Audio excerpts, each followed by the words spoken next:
was a real touch of class. If ever a young player brought this crowd alive and the game, it was David Hooks. And it's my delight to speak to Sir Leonard Hutton, who in England in 1938 scored 364 runs, which still remains the highest individual score in an Anglo-Australian series. At the same time, England declared with a total of 7 for 903. And no doubt, Sir Leonard, that brings back many happy memories to you. Yes, it was my third test match, I think, against Australia. And as a boy of 14 years of age, I saw Don Bradman make 334 at Leeds in 1930. So Don Bradman became a hero of mine, along with Jack Hobbs and Herbert Sutcliffe and these players. So in 1938, there was I at the Oval in this situation, beating this record that was made by a hero of mine, Don Bradman. The very first bat that I had was a Don Bradman bat. So it was with mixed feelings that I actually made this huge score, yes. And as history records, Sir Leonard, I think Sir Donald was the first to come along and shake you by the hand. Yes, that is true. He was fairly close to the wicket, and his congratulations were very sincere, and it was a great thrill for me to have him come along. Immediately I managed to hit this four to beat his own record. So there we go.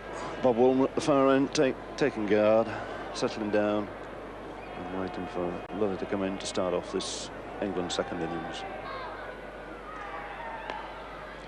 The first runs, turned very nicely off his legs by Woolmer, and he'll collect 2 runs for it.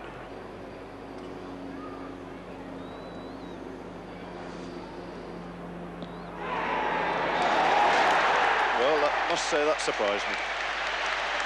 Woolmer's been given out LBW to a big in-swinger. Umpire is the man to know, but I think Woolmer might have been slightly disappointed. It swung a lot and it swung late, but it's Walker here making the breakthrough right on the point of lunch. Of the total on 26. Now this is Randall. Good shot, straight down the ground.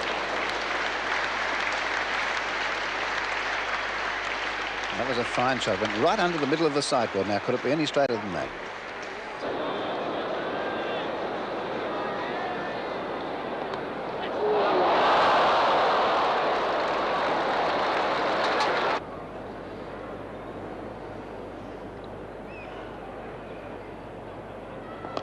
Another fine shot, beautiful shot. Classic cover drive.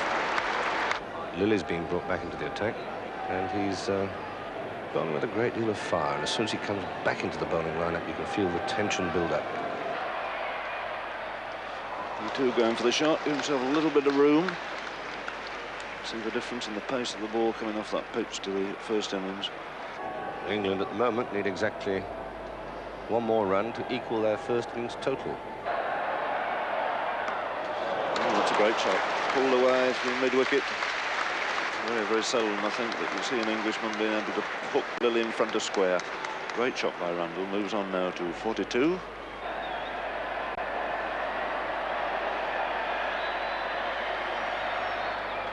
And he's got that away all right this time. Beautifully played, square on the offside. And just reaching the boundary, and that 4 bring up the 100 for England.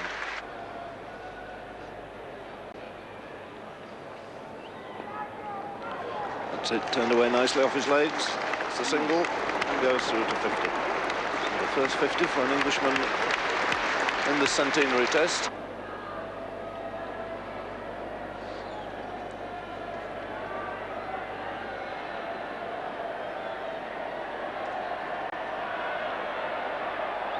And how's that? It's out, yes. Really is out for 43. Amos, the man who's fallen so often to Dennis Lilly, coming now in a critical situation, 2 for 113.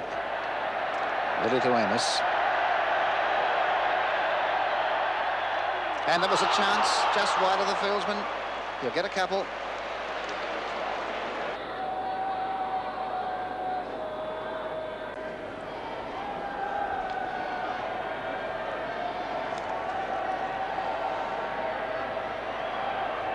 A chance and dropped.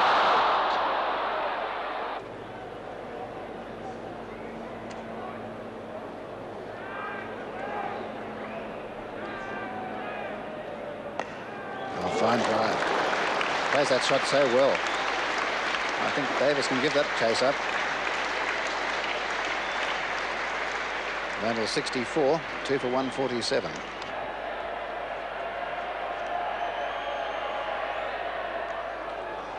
I must say that was a really good shot. Didn't pick up the bat too high, but got into position nicely, tucked it away.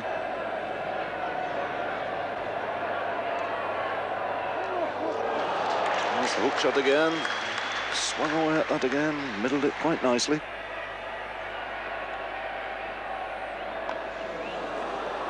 Oh, an error there in the field. He's going to get runs again, which won't please Lily. Well, this is a sterling fight back on the part of the England batsman. And much of it due now to Randall, who's on 87. It's been a really excellent performance, this, by the young Knox player. Undefeated close of play here on 87 with Amos's partner on 34. 2 for 191, the score here. Derek Randall's innings today has been the best innings of the Test match. I feel he's been under tremendous pressure. He's taken the attack to Dennis Lillee, and it's great to see a batsman realising he's just a mortal and not some ghost. He's played up to Dennis Lillee and he's won every round so far. Dennis Lillee's bounced him and he's hooked well. He's hooked to the ground most times, and he's not to be shaken up by the experience of Dennis Lillee. Derek Randall is what England's been looking for since Ted Dexter, I feel, a batsman that can go in at 3 and is a confident player, play some shots and handle fast bowling, which is most important. It's tremendous. It's a tremendous feeling to be back in the game, because there's no doubt about the fact that this time yesterday we were really out of it, and with the way we collapsed in the first innings, really we didn't really have too much to look forward in the second innings. But we fought back, and it's tremendous to see that we've got a slim chance of making the runs. This match is in a very interesting stage, with England wanting 272 to win, 8 wickets in hand in 5 hours plus 15 overs. Keeve to Randall. A sweep shot there, yes, it's wide of Lillee. It's going down towards the boundary, and Lillee's after it. He may not get it. It's going to be close, but the ball wins.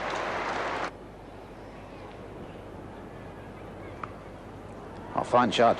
That's getting out towards the boundary. A chase for Cozier and Hooks. The two of them racing after it. They've taken 2 and turning for 3. Randall up to 95.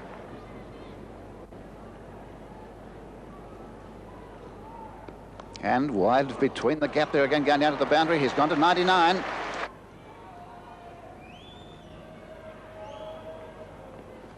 And they're going for a run. That's his 100. Magnificent effort.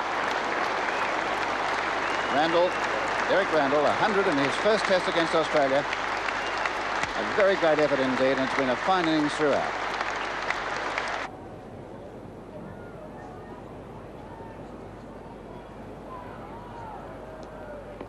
And that's hit him on the head, a bad one. Bad one. In his appeal there. The ball's gone to second slip and caught. Now the batsman is down. Watch, it's quite short. It gets up rather quickly, this one. It's rather short, but he doesn't see it. You watch, it gets right up high now. It pulls everything away. Look, right on the head.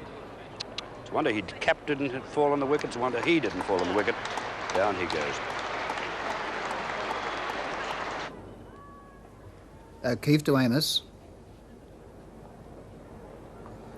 He's placed that very well backward of square leg, and that's going out towards the fence. And that takes Amos to 49. Chappell to Amos. That's his 50.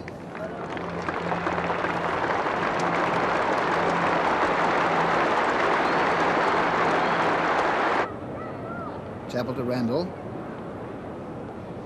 No ball. And down it goes to backward square leg. A chase there for Walker. He won't get it. And into the fence for 4 more. Lillee to Randall.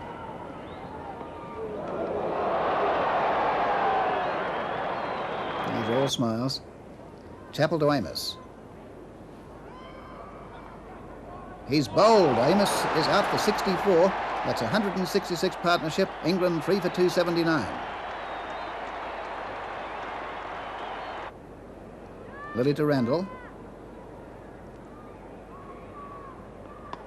They're through for a single, and Randall 150.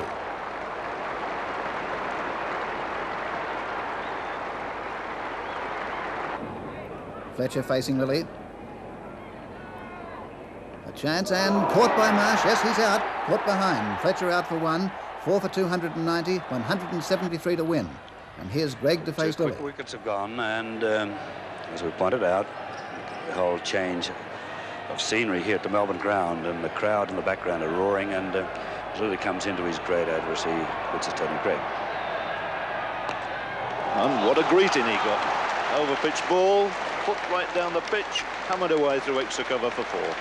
So the challenge is on. So England 4 down now. 2 quick wickets gone since lunch. The total on 294. As the over pitch ball is driven again with power through the covers.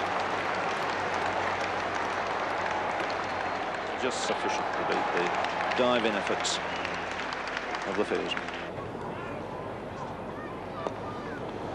First one is over pitch, has been put firmly through mid-wicket.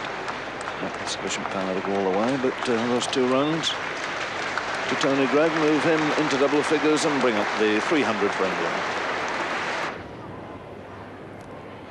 He's beaten for a second time, and Greg Chappell asking, and he's given him out. And it's Rodney Marsh.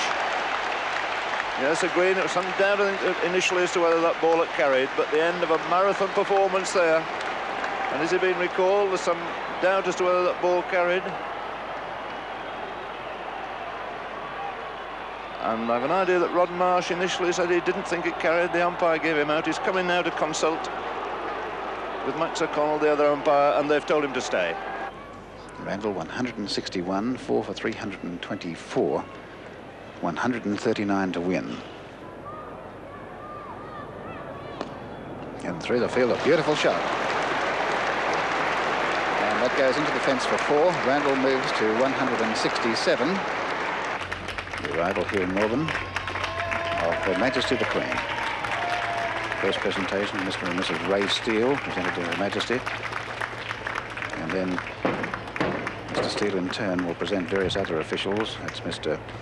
David Richards, the Secretary of the BCA, and Mrs. Richards, Mr. Bob Parrish, who's the Chairman of the Australian Cricket Board, and Mrs. Parrish, there's the Royal Ensign, as Her Majesty and the party move into the Melbourne Cricket Ground for the royal arrival. In the meantime, there's been no fall of wicket. Walker from this end to bowl to Randall. And through the covers, what a glorious shot. He thrashed that through as a fine cover driver.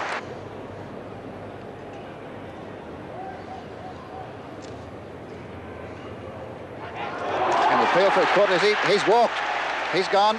Randall caught by Cozier. Well, there's a bit of poetic justice. Cozier taking an absolutely brilliant catch off the bowling O'Keefe.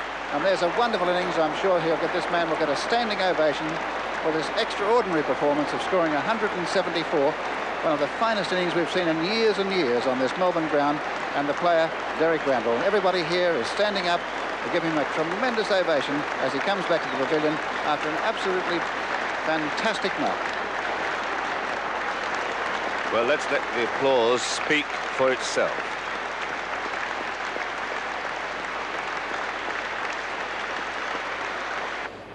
O'Keefe, 1 for 73 to Bolton Knott. And the sweep shot, there's no one out there. It must be 4. They could run about 5 or 6 by the time the fieldsman gets there. And that is the tea adjournment. So at tea, 5 for 353. England requiring 110 to win the game. 5 wickets in hand with 1 session to go. And the players come across in front of the members area.